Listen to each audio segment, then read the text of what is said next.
Welcome to another Triathlon Podcast, the podcast that brings the electrifying world of triathlons right into your headphones.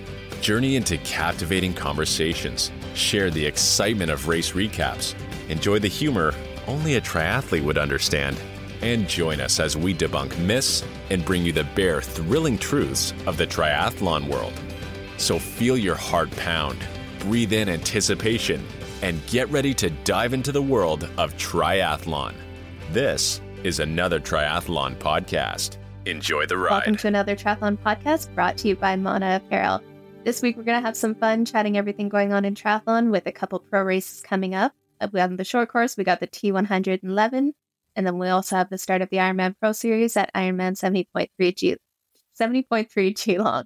We also have a special guest this week with Tom Oosterdijk, who's going to come on and talk about his experience in the pro racing, some training camps with Joe Skipper, and his new nutrition product that he's got. So stay tuned for that. But before we get to all of that fun stuff, we got Josh here, as always. What is going on in your world? Looks like another massive training week. It's another similar hour-wise, almost 23 hours again, swim, bike, run, strength, and all the boxes are still getting checked and the body's still responding. So we've officially decided one more week of this volume and keeping the intensity up. And that will be our 3-week into 2-week out type session going into Oceanside. So from the 2-week point on, we'll start to bring it back down and actually get ready for the race. So it's been an awesome journey and really, really cool sessions and changing it up nutrition wise. This week did a couple sessions without fuel or without pre-fuel as much as I normally would. And those were both bike sessions. One was a pretty hard interval session with the 3x20s early, 4x20s early, and without any carbs. And then I had a run off of, so about 25 minutes left in a 2.5 hour ride, I took some carbs. And then again, last night I had my 3.5 hour Fat Max ride,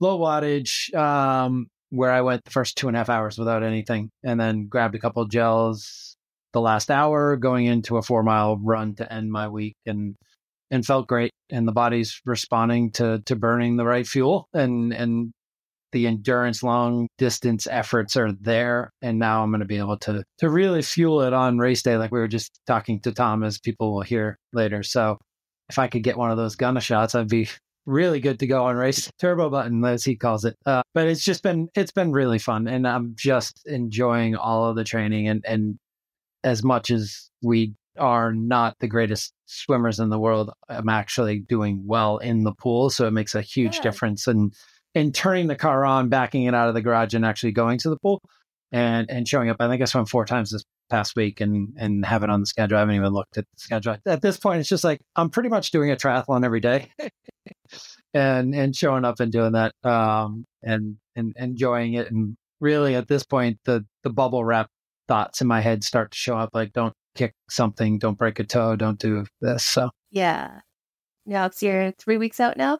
Less than 3 weeks. Yeah. So Oceanside's a Saturday race too. So you lose another day there, and I'll fly out the Wednesday, April 2nd, and the race is on the 5th. So yeah, got a house share, kind of doing it the whole triathlete team way. And we'll get a whole bunch of us in one house in the Oceanside vicinity and share the whole weekend that way. And then we've got a group of, I think, over 50 of us from Mana racing, and just really looking forward to that. A whole ton of activities planned. I'm going to go see the TTL movie as well too. So that'll be really cool with Eric and Nick dropping their premiere for their movie and just a lot of stuff and a lot of activations and Athletic Brewing's doing a whole bunch of stuff as well. So I'll get to see some of my friends over there, and it's a big week, and I'm really looking forward to it because there's been more preparation for this than ever before. And at the same time, I'm very close to finalizing what my next career move is going to be too. So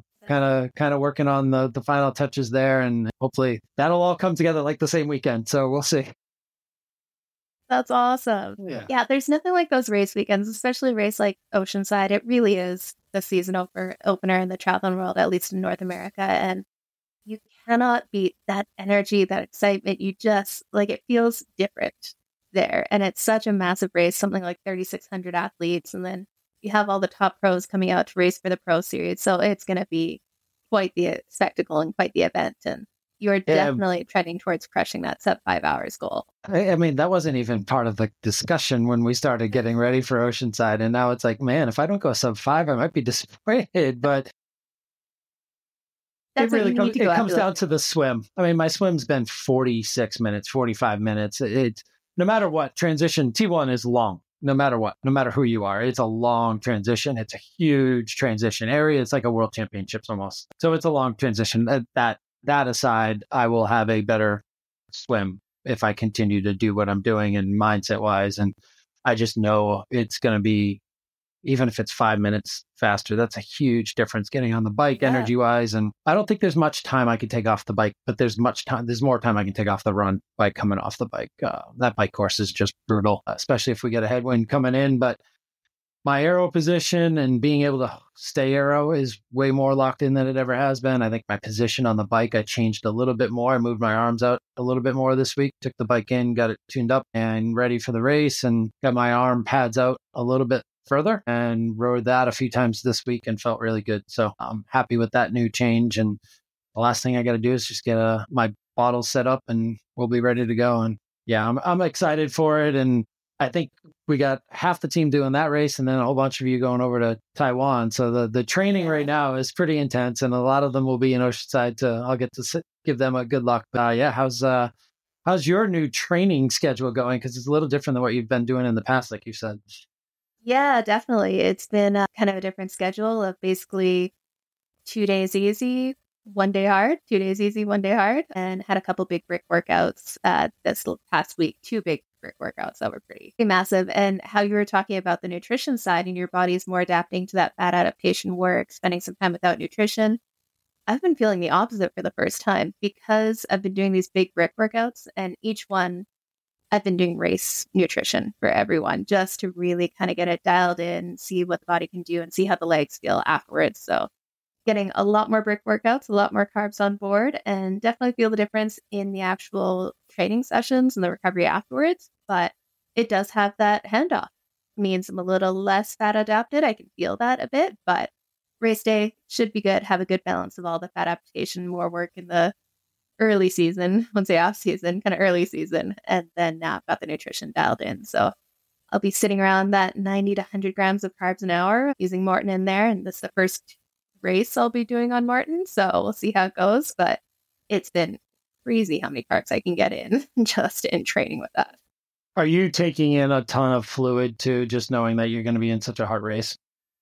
Yeah, definitely. And all these training sessions, like this one I had on Saturday, I'm doing them all overdressed. So I'm in the basement because currently it's -10 and snowing. So I'm probably not going to get to ride my bike outside before showing up race week, which is not ideal, but we'll see how it goes. I have a new position too, so we will test it all out on race day.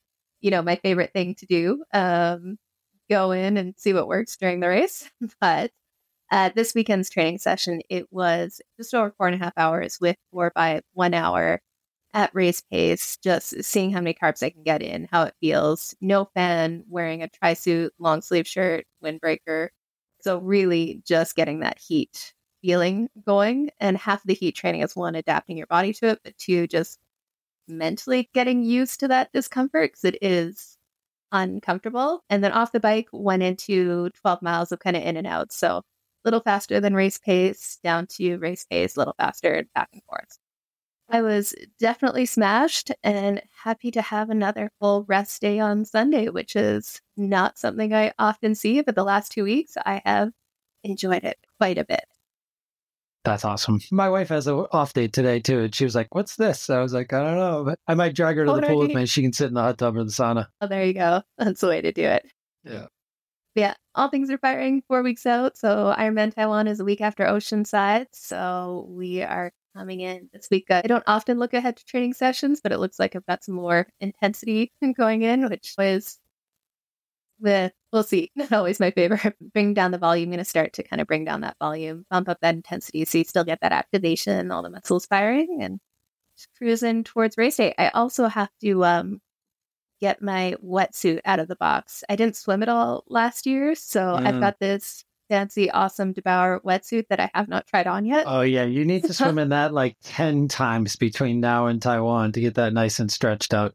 Yeah. It's fast. So it's nice. You're going to love it. You're going to be floating. Be like, all of a sudden, Jenna's doing 110s per 100. Right? I wish. Yeah. So I'm going to have to take that out of the box and start taking it to the pool, which I hate to do with a nice wetsuit. But yeah, if I can't ride outside, I'm probably not going to be breaking the ice to go swim outside before race day. Well, you're going to love the wetsuit. And yeah, I'm actually looking forward to potentially getting a new one from them. If it's shipped in time, I'm hoping to get the 4.0, but we'll see if it gets here in time. That's awesome. Well, I think that's it for our training this week. Unfortunately, Fede couldn't join us today, but he should be back next week. He's at the airport right now. But let's jump into, we've got a great interview with Tom. He really brings some great insight into the pro world of racing and some fun adventures with Hyrox and his new nutrition, a supplement, Kona. So we will pop in with that and chat to you next week. Got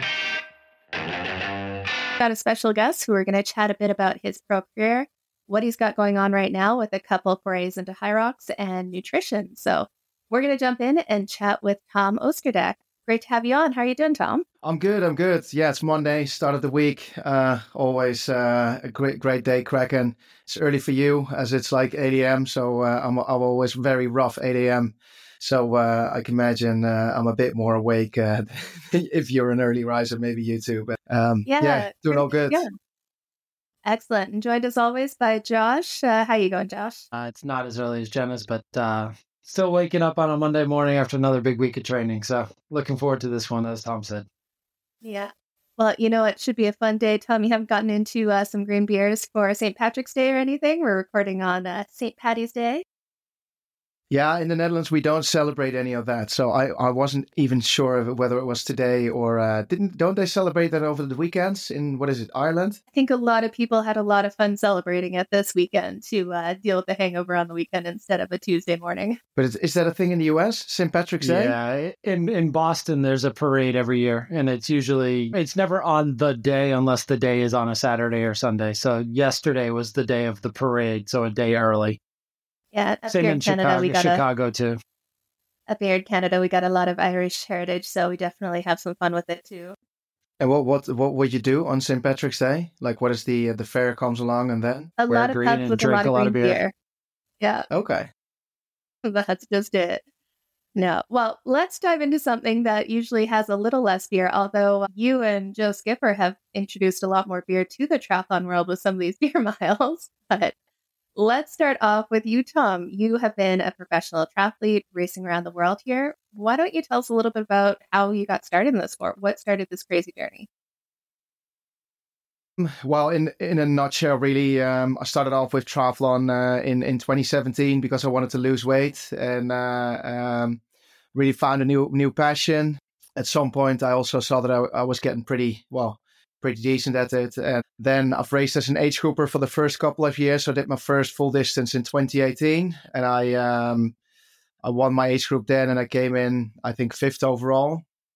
So qualified for Kona, 700 meters in front of the finish line. I heat stroked, so I didn't finish in Kona. And I had to go to the hospital with a pretty serious heat stroke. And then it became a thing for me, like I need to go back to the World Championships again and as an amateur and like get that finisher medal. And that was the year where I made another really big jump in fitness. And I raced, one of them was for Ironman Cork, for example, where I came in 5th in between the professionals. And that was the race, the Ironman that Alistair Brownlee did his first race and he won. I was at that same race, actually. Yeah, I was actually, the weather was quite... And I came 5th among the pros too.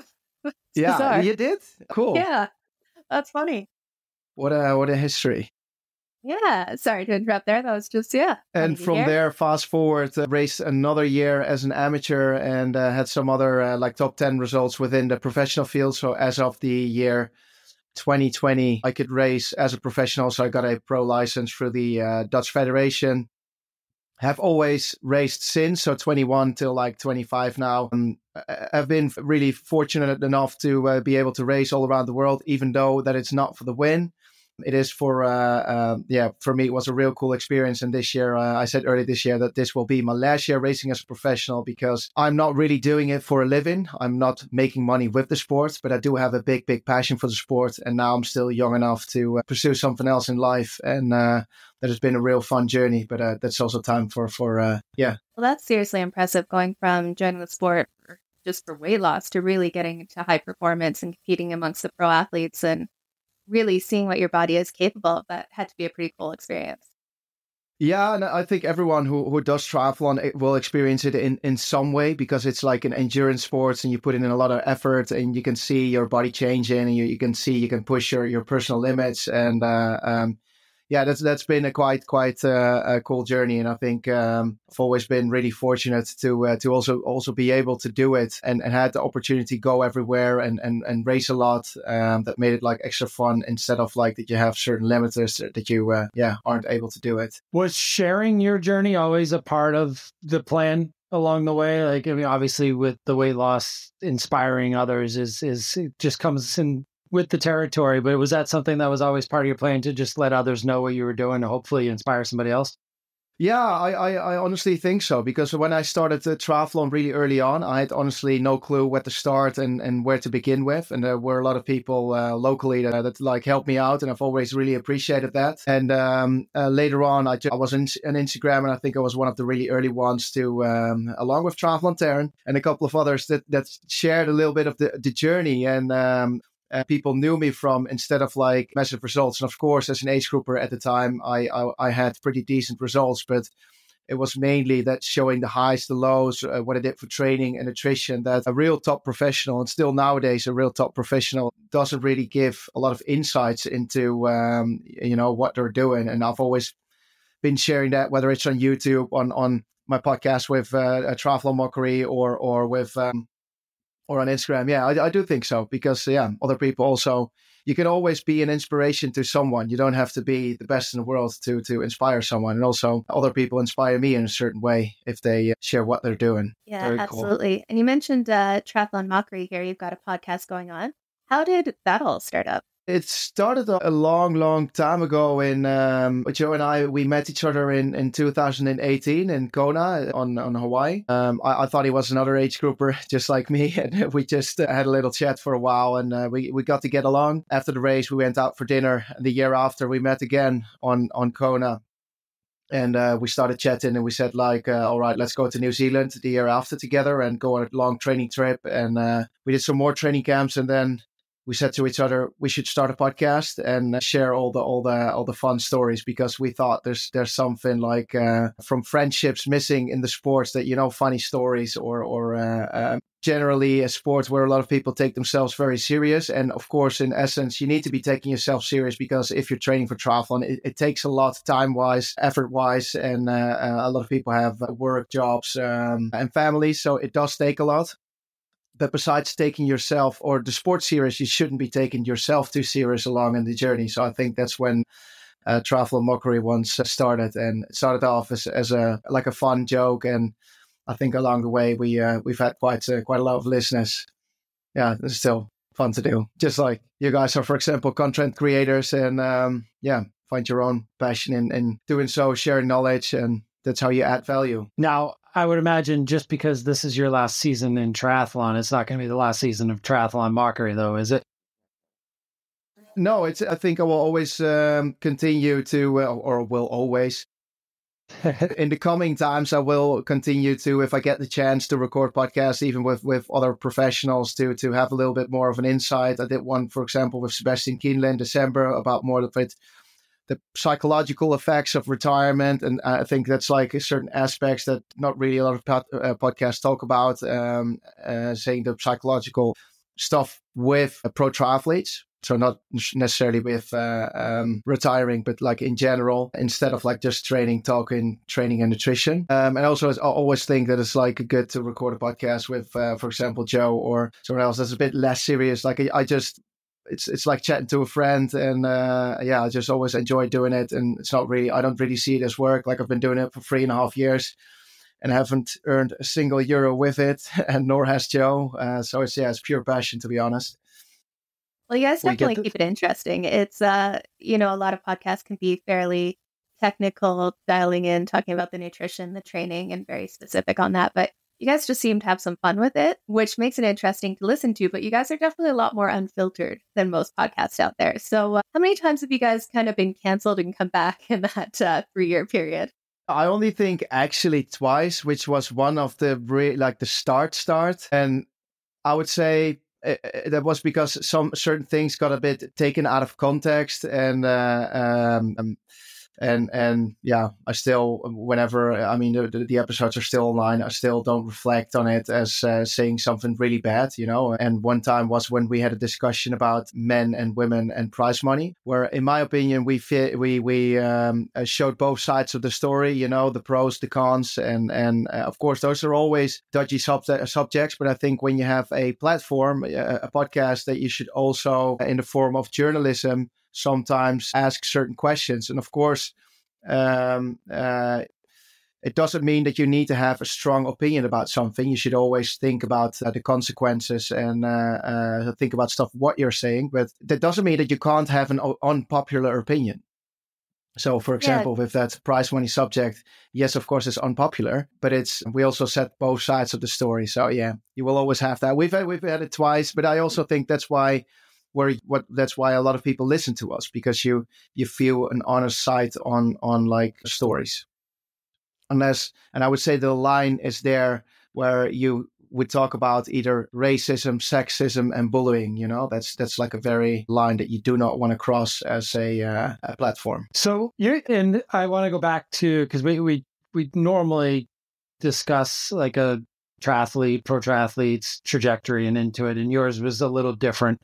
But you talk about the inspiring side, but you still became a pro triathlete through it all. And I'm an age grouper who was an athlete growing up, but I'm nowhere near getting to becoming a pro from turning it up. And now Jenna knows, doing 20 plus hours a week of training.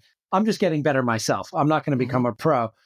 What did you have in your childhood as an athlete growing up that led you to the point where, like, okay, if I do turn it back on again, like you did, I have a chance to do something with this? Like, what was your childhood like that kind of, it's not something that you just all of a sudden realized you were a pro? No, I have been doing athletics until I was 13, but I haven't been doing swimming or cycling before it. So I was like a pretty good runner until I was like 13, and then I stopped with it. And when I was 15, 16, I went to like some point to university when I was 18, and just got into like beer drinking.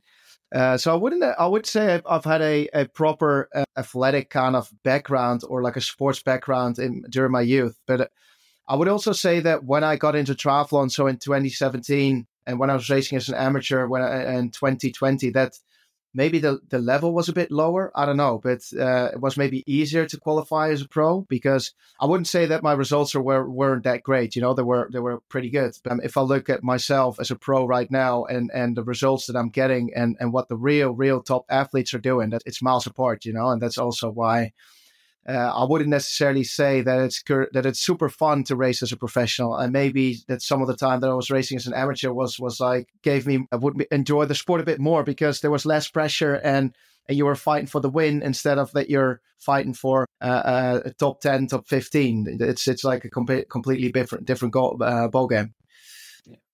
I think I saw a number last week where it's like 40% of the pros in the field last year made money of any kind with the prize purse. So, I mean, it's definitely a struggle for most within the pro card field. Yeah, it is.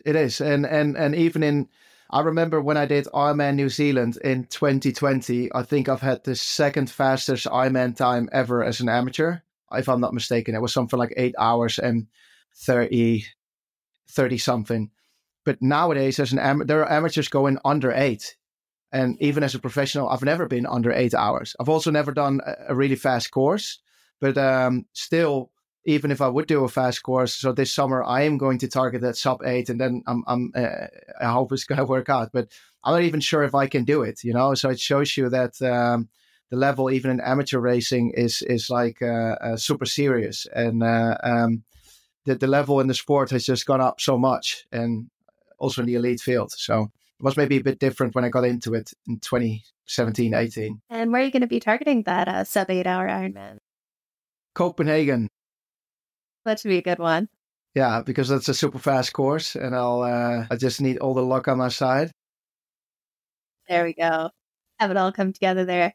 Well, it sounds like you've switched things up a little bit as you're looking at transitioning out of pro triathlon and had some fun with a little bit of a different sport. The Hyrox series has become pretty popular. And it seems like, I don't know if it was Joe Skipper that kind of kicked this all off, but it seems like everyone started doing it after he gave it a go and posted it. Yeah, this there were some pro triathletes that retired over. So there was like a South African triathlete called Scott Bevel a couple of years. He always made YouTube videos about his journey, and I raced him in South Africa, and then after that he stopped with the sports and got into Hyrox. And another German athlete called Fabian Eisenlauer. I think they were like one of the first. Joe and I were following them closely, so I think then Joe got inspired to do one. And originally when Hyrox launched in 2017. They launched with one race in the US and one race in Amsterdam. It was like in the early days, or it wasn't. Yeah, I think it was 2017 or 18.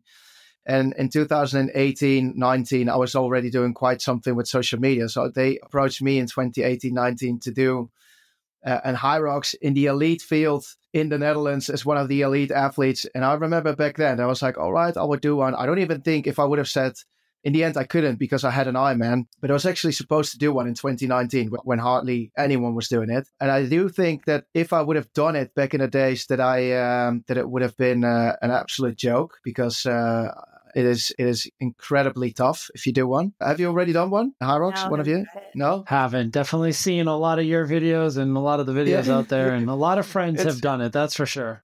I would say there are some triathletes and CrossFitters that hate about Hyrox community that don't see it as a serious sport, but I don't think you can hate on any sporting event. There's a lot of people that like it, and it's just so accessible for a lot of people. You don't need a 15,000 euro tri bike. You don't need to fly with your bike. You can do it with friends, so it's really easy to do.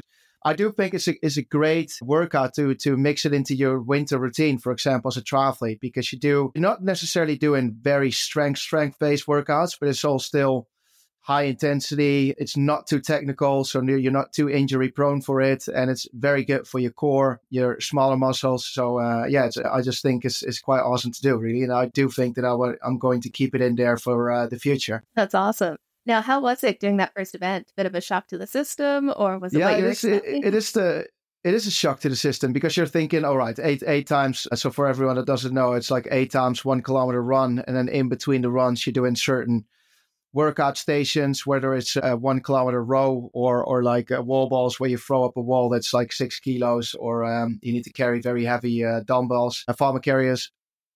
So it's like an hour and a half workouts, depending on how fast you are.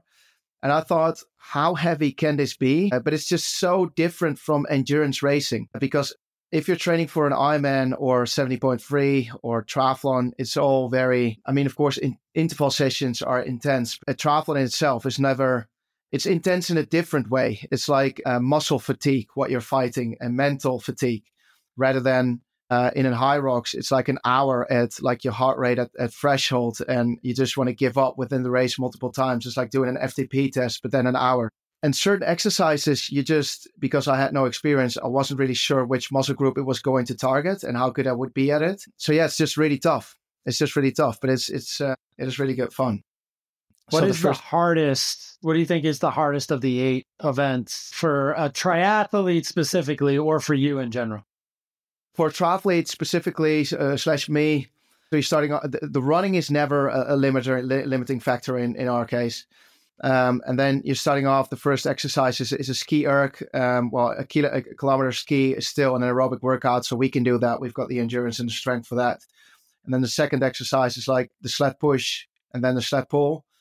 I would say the sled push, from all the cycling and running, that our calves and legs are really strong to be in the top notch there. So that's not a limiter. But then the sled pull, it's like you need to pull it, and you're pulling all the way from your lats, your arms, and your back. And yes, we're doing swimming, but it's not really swimming. It's not like a power exercise. You move in some water, but it's not like you move in 150 kilos on a sled.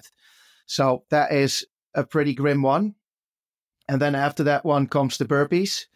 And the burpees is so tough because it doesn't really sound really tough because you're doing a push-up, you jump up in the air, front forwards, and you're doing another push-up, and then 80 meters.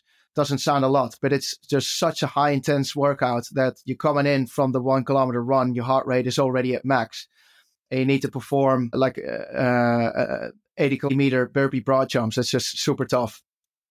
And then the rest is all right after that. And then towards the end, you've got the wall balls. And the wall balls is also, it's just a specific workout that we don't train at triathletes. Yeah, my whole body was just so fatigued that I couldn't even the first time get the ball in the air. So that took me like 8 minutes. But I think as a triathlete, if you would train for it once a week, twice a week, that the adaptations will be so quick that you're like able to put a really decent time down.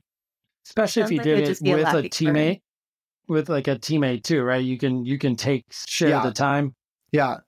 Yeah, and that makes training just so much more enjoyable. Or a race, you can always enter. I think if you're training for an Ironman or a half triathlon, that you can enter a Hyrox almost untrained and with a friend, and do it with the two of you, and it would be good fun and not too painful. That's great. Well, you've definitely brought you and Joe have brought a variety of different sports into the triathlon sphere. You also have your guys' beer miles that have become a bit of a tradition after Ironman. How did that kick off? Because I have never thought after an Ironman, I want to go run a mile hard while chugging beer. Actually, you were at the first beer triathlon of Triathlon Mockery. That looked miserable for you guys. That was back at the, I was doing a video reportage at the World Championships in St. George back then. And I did like a beer triathlon with Eric Lau. Yeah. And that is actually when the beer mile was born. And I think after that, swimming in there, that seems so much worse. Yeah, that did make it worse. But the problem is nowadays that you can't really, if you're doing like a beer mile, that you can't do it with the swimming. Yeah, we just started to organize it, doing it after the races, really. And I think what you see is, and that's also what you see with our podcast, is people just, because a lot of the training is so, it's like you're doing it solo. It's just such a soloist sport. And people just are craving for friendships and a laugh and the people around them, that the sports is already so lonely in itself, that it's so good to have these catch up togethers and after a race like a beer mile, and to get everyone together and make it a bit more of a community rather than a solo sport in itself. Because a human being isn't really great as a soloist for too long. No, it's a great thing to bring to the community too, because I think we're all in this to get along with other people as part of our Mana apparel community, and that's growing. And when we get to races, that's when we get together. But the training you do typically is on your own. There's not many of us that have the benefit to be able to go train with 20, 30 people every day. Yeah. But because you live in Boston? I live in Boston, yes. I mean, I could go train with a few people, but I mean, again, then it's like going to the pool every day. I have to travel to go train. Yeah. And the pool's hard enough. So my training's done in my basement or now that it's getting a little nicer outside. And the weather is quite horrific in Boston. So that makes it also a bit more depressing if it's cold outside for a long bike ride. Even worse for Jenna up in Canada. Still snowing up here. So it'll be a while before I get to ride outside. Lots of time down in the pain cave. Then I should be complaining with 10 degrees and sunshine, 8 degrees. Don't tell me that. No, but it sounds like you guys find some other ways to get outside when the weather isn't great with some of the training camps and stuff you go on. It sounds like you guys have a pretty good time on those with a little bit of suffering. Yeah, but I must say for me, that's a little bit of the past, really. In the past, I was always going away a lot, on a training camp to Spain for a month or like I've literally been traveling a lot in the first few years as an athlete, but that also costed a lot of money. And I'm in like a next stage of life as I'm turning 32, and I've just literally just bought a house, and there's other responsibilities coming at a certain age that you need to think wisely what you're doing with your money, and you can't just always be abroad. Everyone wants to be, either you need to live in Spain like a real athlete, but you can't be going abroad every now and then. But yeah, that was the good times, and it's just really. You should never take it for granted. I'm just super fortunate I've been able to do that in the past and learned a lot from it, but I don't think I will ever do it again like that. I will be able to do it ever again. Well, speaking of new ventures, then, it sounds like you're part of something new around the nutrition world. Why don't you tell us a little bit about what's going on, what you're doing, and what makes it different? Well, at some point in 2019, I came in contact with a pharmaceutical company in Belgium, and they were making certain products for World Tour teams. So Lotte Soudal, Team DSM, and these products weren't commercially available on the market. And so they were always sending me over those products as well. And one of them was like a performance shot, citrulline shots, like a standard carb thing, and just the rest is like the standard stuff. Especially the performance shot, etc., was something they made specifically for them. And then at some point I thought, like, why isn't this on the commercial market? And they said, well, it's not interesting. The market is too niche for that. And they're like a pharmaceutical company, and that's not in their interest. So at some point I was, first of all, thinking like, that is a great product, and why isn't it on the commercial market? But then I was also looking at the nutrition market in general and thinking like, a lot of the products that are out there are very complicated. You've got like either 6 different protein shakes or 20 different carb solutions, electrolyte solutions, supplement solutions. And especially for people like my mom, she's got no clue what to take, because it's all so complicated. There's so much out there. And so one of the things was, there's too much out there. It's too complicated. And then the second thing is, there's too much unnatural additives in a lot of the products. And the third thing is, like, it's very unsustainable. Like a lot of the companies don't have any sustainability, or not a lot. And there's even like a fourth thing, and that is that you're not able to see where the products, or more importantly, the ingredients are coming from, where they're sourced from. And there's like a big difference in that, where you're talking from a protein powder or whether you're talking about creatine. And in the end, we're tracking our sleep, we're tracking every fart, yet when it comes down, and we're tracking every calorie nutrition, but yet when it comes down to the nutrition, what we take to perform, we don't really care. So that's where I saw that I wanted to build a brand that's apart from branding. So if you look at a lot of the nutrition brands out there, they're very masculine. They're not necessarily focusing on women athletes. I would say the marketing is sometimes screamiest, and I'm not saying every company, I'm just saying some. So I just saw an opportunity there, and I thought, like, all right, let's start. So this was already 19 months ago when we started to develop the performance shot under Dutch regulations, because every country has their own pharmacy laws and pharmacy regulations.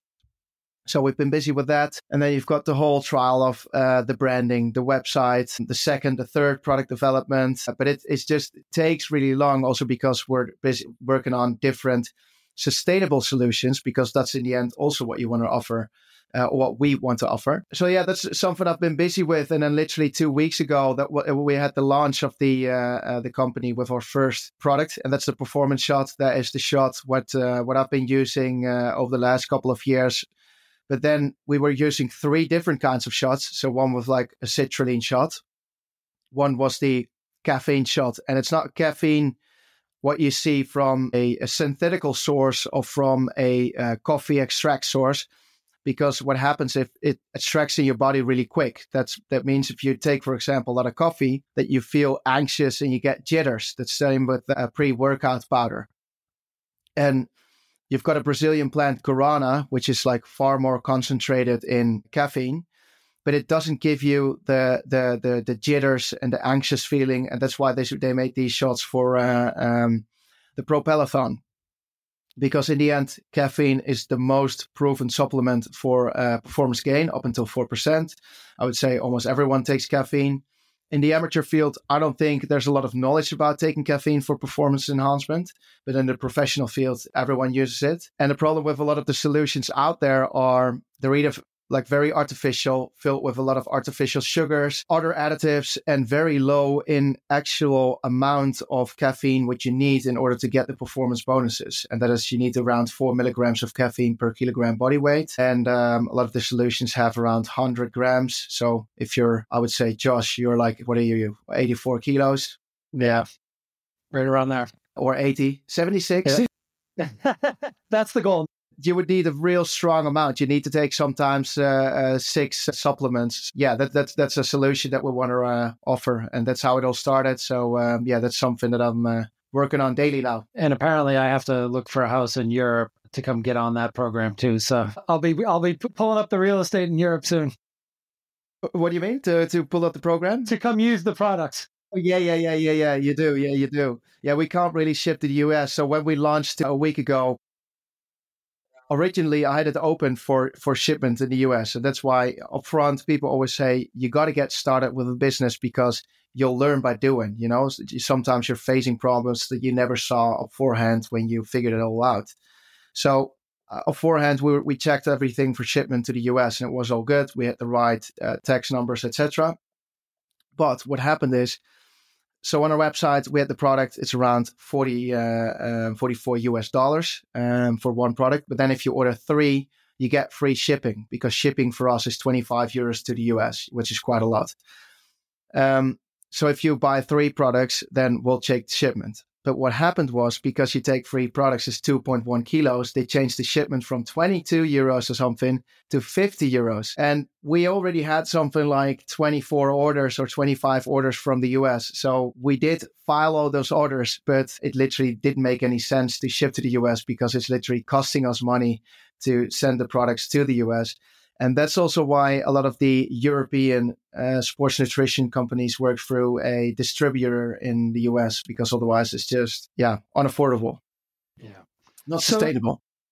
How are you marketing the product and teaching your customers how to use it? Like what is the use of it? When is it best to use it? And how is that going to be different for athletes going forward? Because I know you talked about the caffeine sources itself, but what is the best use case scenario for your product? Use case scenario, either high intensity sessions. So whether it's an interval training, hard swim session, long bike ride where you've got a tempo towards the end, or you're feeling really screwed. Because races, whether it's a 5K race, 10K race, half Ironman, because what does caffeine do? Caffeine has basically, you're waking up in the morning, you're really fresh, and throughout the day, you're making like a certain molecule that makes you feel tired. But caffeine from guarana, blocks that feeling of feeling tired. So it makes you feel more awake. That's why when it doesn't work anymore, you feel really tired. You know, you got that crash. And that's what you have, for example, with caffeine and less with guarana. So basically, your body is like a race car and our product is like a turbo button. So it doesn't replace a carbohydrate product, because carbohydrates is like the fuel and this is more like the turbo button. That's how you need to see it. You use it during high intensity sessions. And for marketing purposes, I would say we're going to start off just, even though we're shipping the whole of Europe, we're shipping for Europe and UK. We're focusing for marketing on the Netherlands because it's very cheaper for me to do, and I can see what works, what questions comes from the market. Because what I see now, there's a lot of women in Amsterdam that are really interested in the product. You know, that's something that I didn't see beforehand, but it's because the product is all natural. It's got 0 calories. It's got 0 grams of sugar, and all the alternatives out there don't have that. You know, they've all got additives. And you've got a lot of women that do want to work out. So these are all not triathletes. They're basically just women that go into Peloton classes or like a booty class, whatever. And they do want to have that kick and feel that energy, but they don't want to take up sugars, etc., because they want to stay lean. So these are all things what you figure out during doing rather than something you figure out beforehand. Yeah, definitely. And when it comes to, obviously, starting up a business is a huge endeavor. And at the same time, you still have these Ironman goals of hitting that sub-8 time. How are you finding that balance or attempt at balance to kind of do both right now? Yeah, it's hard. It is really hard. And I'm curious to see how this is going to plan out, but I definitely do not train like the years prior to this. I was training, always had the priority, and I trained around 25 hours a week. And I would say on average now this year, maybe something like 14 hours, you know, it's not a lot. I'm trying to get done and stack the most in the weekends, and just throughout the days, I'll just try to get up early and do it in the evening. But I honestly can see that that's the price you pay. That's the price you pay. And I'm just going to make the most out of it. But I also know that this is something that I want to make work and just need to put my energy into. And it's more important, you know, if you buy something, for example, you bought a product and I've got a problem shipping or whatever, then that needs to be solved because you are a customer and you paid your money to me. And that's more important to me than me getting a run session done. So I would say the business now is a priority, and sports is more like leisure, even though I still take it serious. You know, I've got a lot of ambitious goals. The take on it's a bit different. Yeah. And also motivation wise, I can sense that when you take the decision of I'm going to stop, that you can feel that the motivation and that fire that creates what you had before is not as strong as what it was 2-3 years ago. You're kind of offsetting it though. I mean, right? You're putting a lot of that energy that would go into training into the business, and there's your cup being filled, it sounds like. How many years have you been doing a triathlon, for example, Josh? So I started 5 years ago. 5 years ago. So not long, but I'm old. I'm 47. Yeah, but age doesn't matter. No, it as doesn't. Long as you PR after PR. Yeah, you're still motivated enough. And what's your goal, for example, with the you just want to get a better version of yourself, or are you like ambitious and? No, I mean, so I think the end goal for me would be to qualify for a world championship without too much of a roll down. Would be nice, not being at the right race, but sub 5 is a goal for this year, and then getting into my first full distance Ironman eventually, and maybe getting to Kona or to the Worlds there, and then sub 3 in the marathon is my goals this year for me, coming from somebody who was running a 4:30 marathon a year and a half ago. Yeah, well, there you go. You know, you got some sort of a line planned out for yourself, and you ultimately want to see yourself at the World Championships. But the most important thing is that you have a goal where you want to work towards to.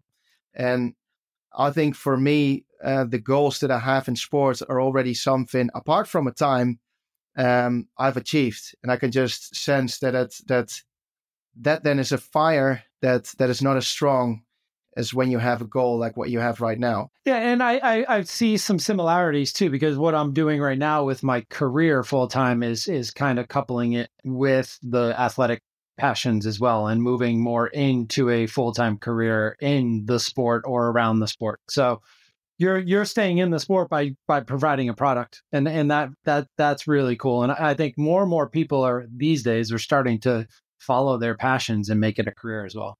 Yeah, definitely. And I mean, it's not easy. The easy way would have been, for example, I studied international tax. I can work still at an international tax law firm and have comfort of getting like a paycheck every month instead of starting something uncertain and putting all my savings into this. But I do know that sports is my passion, and I like the sports world so much that I think, that's always more sustainable for the future for yourself. Yeah, definitely. And it seems as triathletes, and people are very A-type and motivated at times, we almost need that adrenaline of the challenge to keep us going, keep us motivated, whether it is triathlon or work or life or anything. The status quo is. The goals are so insane, you know, even if whether you're talking like, I want to finish an Ironman, like the time doesn't even matter, but the input, what it takes to be able to finish something like that just takes so much sacrifices that you gotta be feeling motivated. If you don't have it, then you don't need that for a 5K or 10K or half marathon. You know, you can train 5 hours a week and do well at that, but that's different with an Ironman. Well, let's talk about something that is pretty much as far as you can get from an Ironman and stay within the triathlon sport.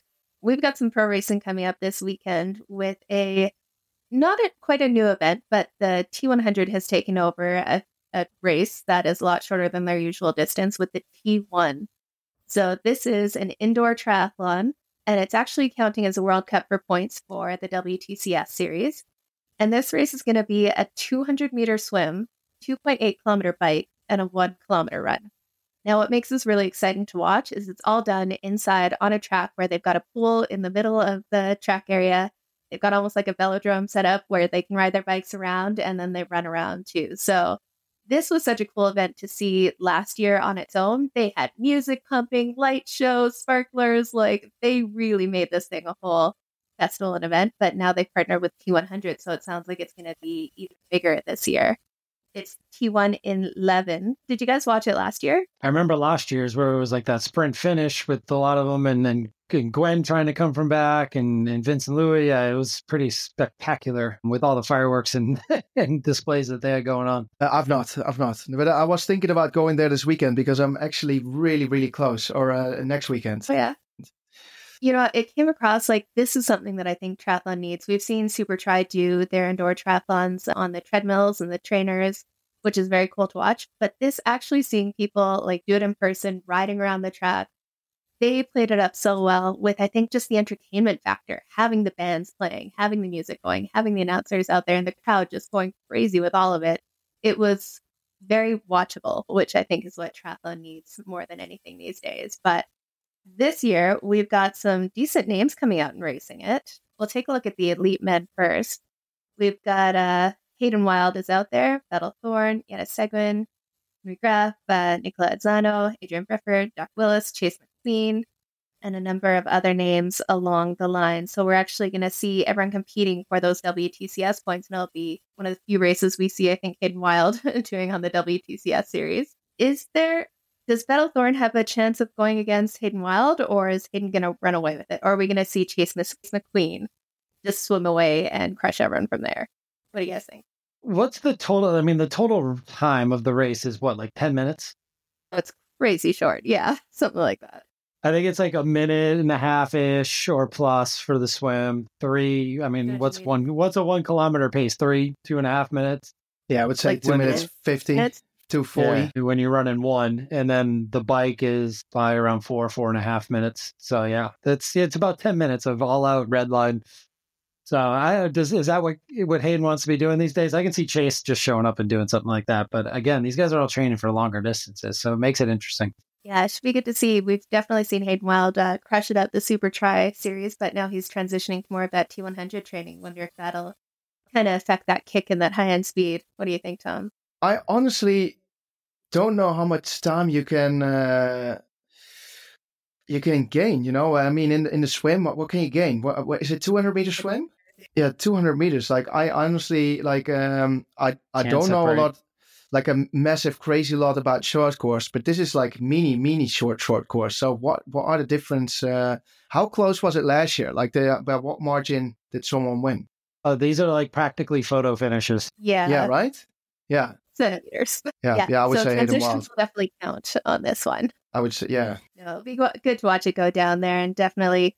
What we always don't want to see is someone go off the front and have a flyer and just absolutely destroy everyone. Hopefully we get some close finishes like last year where it's down to the wire. And there were some elbows being thrown around that last corner going into the finishing chute. It's a good train to watch. If anyone hasn't watched this one last year, check it out and get ready for this weekend because it's going to be a fun one. On the women's side, we have another few big names here. We got Cassandra Bogrand will be racing. Got Laura Lindemann on here. See some other big names, Sandra Daudet. So, man, Cassandra Bogrand, she's just like made for the short, super fast, crazy stuff. It's hard to see anyone going past her. She seems pretty dialed in those Girona training sessions that they've all been doing. So I think she's probably ready to get going. New bike sponsor, I guess. So she's ready to show that off. Yeah, we've definitely seen some strength lately, but yeah, can't see Cassandra being passed on this. I would say so. It was a 150-meter swim. Still fast, but I was thinking like 140, 200. That is nuts. Yeah, they're running the kilometers in 2:39 pace, so that's pretty good going. The leg speed that these athletes get going in the short course is absolutely insane to see these days. And for this race too, are there like a number of rounds? I can't remember if there's like preliminary rounds, qualifying rounds, and then like a final.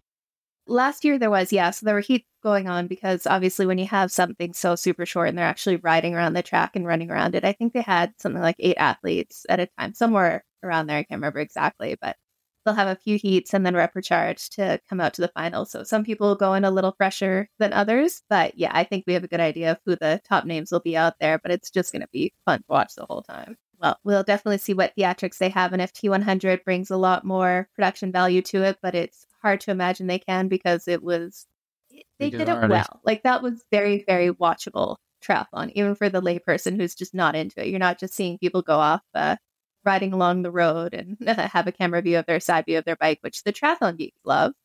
But the everyday person is like, okay, they're still going. Yeah. We're still on the same person 4 hours later. The other race we have going on this weekend is we're actually kicking off the Ironman Pro Series. Now, traditionally, Oceanside is kind of the season opener and kickoff for the Ironman series. Well, all the Ironman races in 70.3s, but they've popped Geelong in this year as the start. And while it's not quite as stacked as the Oceanside start list, we should definitely still have some good racing down there. We'll start off with... We don't know what the Oceanside start list actually is yet because... I mean, Everyone and their dog is coming over to Oceanside and Ironman Texas this year. Thank you to Tripole We do kind of know, but Ironman has been holding that one back nice and secure. Mm-hmm. I'm surprised they haven't given us Texas yet either, because obviously, like, it's closed. They know who's going to be in it there. At least create some buzz and get us excited about it. But it'll be fun to get a taste of racing. And it's interesting to see the pros' ideas, which races to do. So if you do something like a Geelong in South Africa, that's going to be a little less competitive, honestly, than something like Oceanside in Texas if you're going stateside. So it's interesting to see how the pros are deciding which ones to go to kick off their season and get those points. When every second counts, you think you'd want to go to the little less competitive field instead of having some of the big names crushing it off the front. We still have some good competition going on here in Geelong. We'll start with the women's side. We've got Hannah Berry, Grace Thet, Milan Andrew, Natalie Van Couverden, Charlotte McShane, Jodie Stimson, Denise Slater. We have a lot more short course names, which we're definitely seeing with being so far out from the Olympics at this point. It seems like everyone's giving the 70.3 distance a go. But what do you guys think this weekend? Who are we going to see kind of tearing it up there? Are we going to see some short course coming through, or the more traditional 70.3 athletes? Or a long distance like Regan Holyoke, who is in shape and we know is already ready to go after winning her first Ironman this year. So I'm actually going to go with Regan and say, hey, look, you're fit and you're ready to go. Who knows what she can do at 70.3 with that fitness, but that's where I'm going to go. Fair enough. How about you, Tom? Does anyone stand out on that threat list who's going to show everyone up in Geelong? I mean, in the men's field, I would say Jelle Gaines. I think we would say that across the board. Yeah. It's hard to go past that. Yeah, on the men's side, we've got like Jelle Gaines, Jake Birtwistle, Braden Curry, Maddie Hauser, Aaron Royal, Ben Hamilton. But in the women's field, I don't think there's like one top dog, to call it like that, that is able to win it. I think there are multiple ones to. There's going to be that the race is going to be a lot closer than in the men's field, to be honest. Yeah, I can definitely see some position changes through this. I think Grace Beck has a good go. She's been seriously solid, but I'm really curious to see how like a Natalie Van Couverden and Charlotte McShane do, kind of going more from that short course to middle distance, we'll say. It's definitely a great race for the females to show up at and get 70.3 Pro Series points. Because like Tom said, it's probably going to be close. You're not going to have that huge, massive difference with Taylor Knibb going off the front and everyone else losing 10 minutes. It's a great race to be at and be on the start list. So yeah, I mean, Hannah Berry, I think anyone in that top 10 could potentially win it. I'm going to stick with Regan though. Sounds good. Yeah, the men's side, we're definitely I'm curious to see how this one goes down, because there are some solid names on here. Like I said, Jelle Gaines, he just absolutely has been crushing it lately. So it'll be interesting to see how he's gone from off season right back into it and see if he's fresh and firing. But these short course athletes, 2 weeks before Singapore too, right? So this is kind of that's the interesting part. Yeah. So going from a 70.3, are they going to be just absolutely smashing it to try to get that 70.3 world spot and get some points? But on he the board? doesn't need to, because he won worlds, so he's already validated in everything. True. With the new rules, you don't even have to validate. Yeah, so he'll be in it regardless. Yeah, so he's already in Marbella World Champs because he won in Topa. So he doesn't have to even finish this race to get to Marbella. But it's Pro Series points, which is interesting. I can't see him chasing it because I don't think Jelle's doing a full distance this year, but he is doing Worlds. So I think it's just something that he's probably down there training, getting ready, and go after this and then head off to Singapore and get some heat training. Rest buster to get back into racing, I guess. What a way to do it. Yeah, it probably is then, I think. Maybe he needs to get one race out of before he gets to like T1. Some people need a little bit of a rust buster. And it could be a confidence boost too if he goes out and has a good day out there, because he's definitely, like, you have to say he's by far the favorite on here. Compared to T100, it's going to be a lot closer racing, I think. Yeah, and also because he's already living in Australia nowadays, that his sponsor bonuses are probably quite good since the Taupo race. So he's probably just thinking like, all right, I'll just see how it goes. I'll see how I feel, and I'll see it as a good training day, even though he's like tapering a bit for it. And might be a good payday because,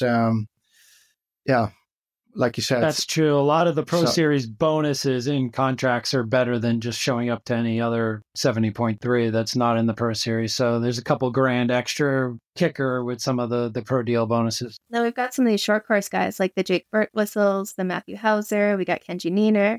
They're all coming across to do a little bit more of this 70.3 racing. What do you think? Are we going to see them just go out there and absolutely smash it? Or some athletes seems to either jump across, have an incredible result at 70.3, while others really seem to suffer on the bike and the time trial bike. So have you guys heard anything from them on getting TT positions dialed in, or if they're really kind of going for the 70.3 distance? Wait, some of them showed up in Bahrain too, right? At the end of the year. So I think Kenji, for sure. I think Kenji's probably a little bit more advanced in the TT bike than Hauser might be at this point. So I see Kenji doing a little better, but Matt Hauser had a pretty good race already in the World Cup to kick off the year where he's right there with Hayden. So we'll see how that all ends up in the 70.3 distance. I also know we got Cam Wurf kicking off his world tour of triathlons. Isn't though? He's on doing every Pro Series. List. The question before every race, will Cam Wurf show up? What do you think, Tom? Cam going to show up for this one? Yeah, I definitely think he is. You know, he's from Australia. He's got family in Australia. So I definitely think he is. Well, is he still riding for Sky this year or for Ineos? I don't think he's doing any world tours, but I'm not. Exactly, because that might be an explanation why he's going for the full Ironman series, you know, and that he's like, I'm going to attend every race, because he must be stopping with either World Tour cycling or not being part of the team or not racing for the team. I don't know, but otherwise you can't just rock up at every race. To travel alone is insane. Well, that's what I was going to say. He's the one person that financially we know could probably handle the flights themselves. Yeah, those World Tour teams pay a little bit better than Triathlon. Well, Triathlon's getting up there now, but definitely has a solid base if he's still racing with them. Or it could be that he's just signed up for everything and see what he can slot in around the racing with the cycling team too. So I guess we will wait and see how many start lines Cam Wurf actually makes it to, or if he's just trolling a little bit and pop in where he can. We've got one last thing here, Tom, before we let you go for the day. We kind of have a couple quick fire questions to learn a little bit more about you. Nothing too serious or crazy on here, but we will jump in with, what's the weirdest thing you've ever eaten during training or racing? Have you ever had a stop at a gas station where you're just starving and chowed on something odd? Well, yeah, but what's weird in your eyes? I don't know. What's weird in his eyes? This is a tough question. Right. What's weird? Yeah, I don't think I've ever eaten something like very weird, but I do, like, in the past I've even stopped for like long coffee stops during a long run, something not a lot of people would do, or not something very dodgy, like in food. No gas station sushi on the middle of your ride. See how it goes. No. I would never have any of that. But no, just like savage stuff or savory stuff and sugars, really. But nothing weird. No. Sounds good. If you had to race a triathlon as a pair with another pro, who would it be and why? Now, this can be someone that would push you to go faster, or it could just be someone who would be fun to spend the day with, going through the motions of the triathlon. And not Joe. Maybe, as this is going to be my last year, it would be Patrick Lang, because when I was watching the sports in 2017, I did a half distance triathlon, and all my friends were like, "You're only half an Ironman, so you're not a real one." I was watching the Ironman World Championships, so that was the year that he won for the first time. That he was, at that time, my inspiration to get into, like, sign up for a full distance triathlon and actually do it. So that would be nice to end it like that. That'd be very cool. Yeah. Kind of come full circle in there. If triathlon had a fourth discipline, what would be the most bizarre activity you'd choose to add that would give you an edge? So something that you'd be better at than most triathletes. I would say downhill skiing. That'd be a good one. Be tough to get the location set up that can do a triathlon. Yeah, that would be very tough. Yeah, but maybe we could start with a little downhill ski and then a 180k bike from like the top of the mountain or the bottom of the mountain to like the sea, then the swim and the marathon. But it would be downhill skiing. Yeah, actually, we could probably find a spot in Canada here during a Chinook. We can make that happen. Yeah. If you had to give up one of the three sports forever, could never swim, bike, or run again, which one would it be? Swimming, without a doubt. Yeah. I think you're in the majority there. Yeah, 100%. I mean, it's just such a ball ache always getting the swim trunks and the towel and then show up with your literally your soul on your arms in the changing rooms. It's just there are times that I enjoy swimming, but it's scarce. It does feel good afterwards sometimes. Yeah, because you get out of the water. That's why it feels good. I did it. I survived. Yeah, you're done. Neat. Yeah. Next up, do you have a guilty pleasure song that gets you pumped up during training or racing? A guilty pleasure song? Yeah. Not necessarily a song, but I would say techno music, like DJ Daddy trance, yeah, that kind of stuff. That gets you pumped up and ready to fire.